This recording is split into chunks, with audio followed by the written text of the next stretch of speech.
Welcome to my channel where I talk about what it's like living in one of the most expensive cities in the United States and the ways that I bring in income, how I manage my money, and tips for living in an extremely expensive city.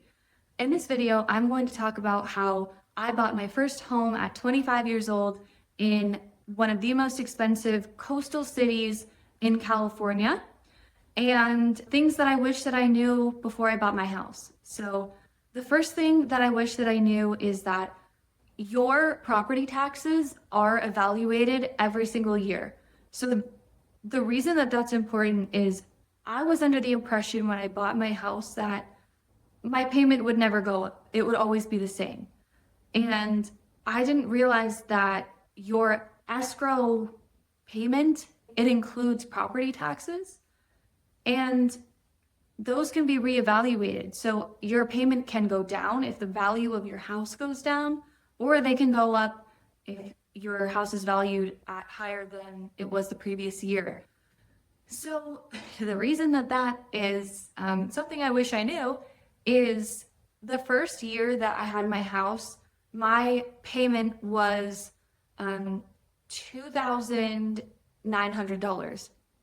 2 years ago, they evaluated my house at way higher than it was in the prior year, and my payment went up an extra $200 per month, and it has not gone down since.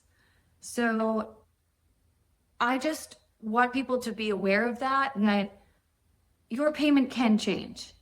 Also, something that can affect your payment is your HOA fee can change. So I live in a condo. It's a 1-bedroom, 1-bathroom condo. When I first moved in, my HOA fee was $315. Well, last year, because there were a lot of fires in the area that I live in, the HOA fee decided to increase to $375. So that's a lot of money. That's a big difference in your monthly payment. So, yeah, your HOA fee, it's a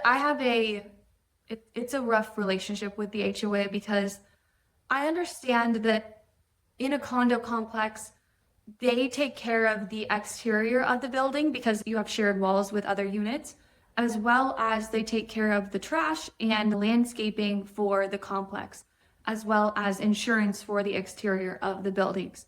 So I understand that it's a complex-wide account essentially that we have to pay into, but it is very frustrating that my individual payment can go up every month because my income doesn't go up every month.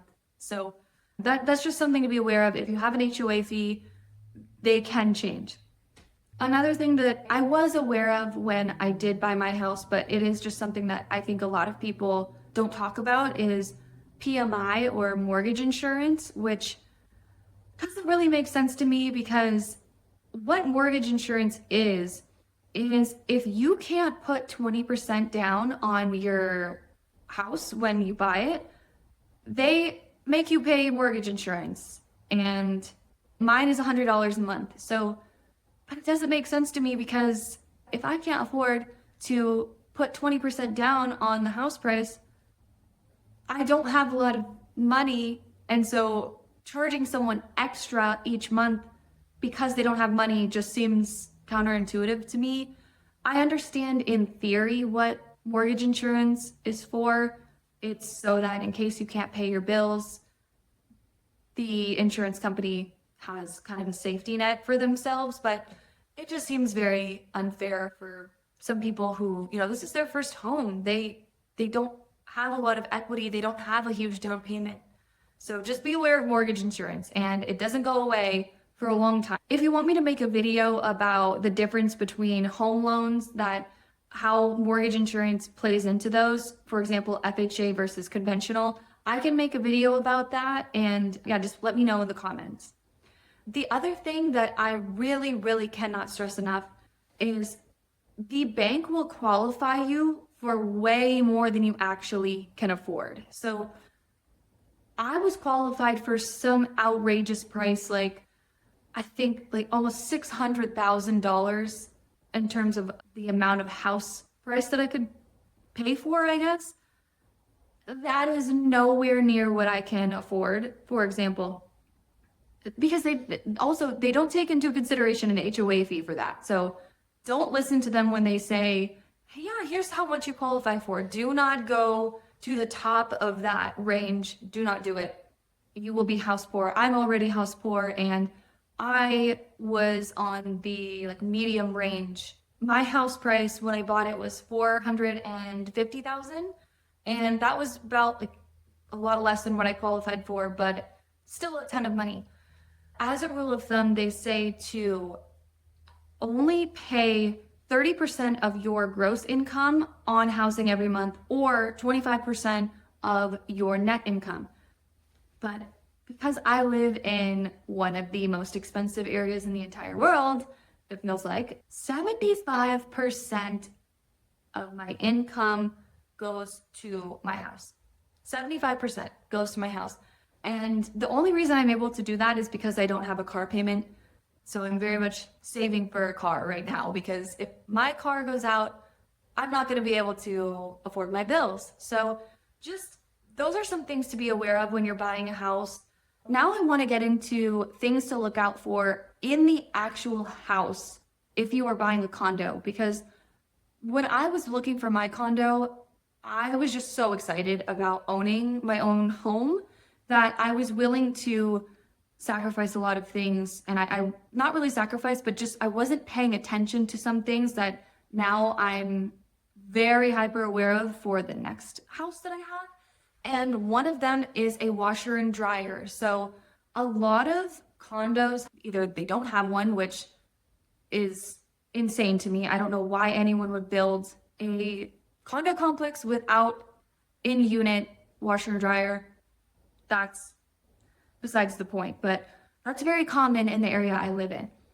And if they do have a washer and dryer, a lot of times they are outside on the patio or they are stacked inside.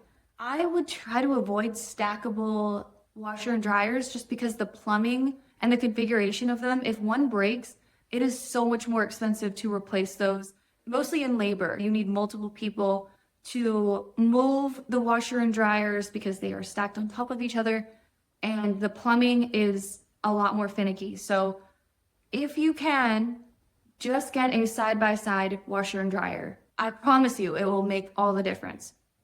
Another big one is storage. So the first condo that I toured, it was a lot cheaper than the one that I am in now, but it had one closet.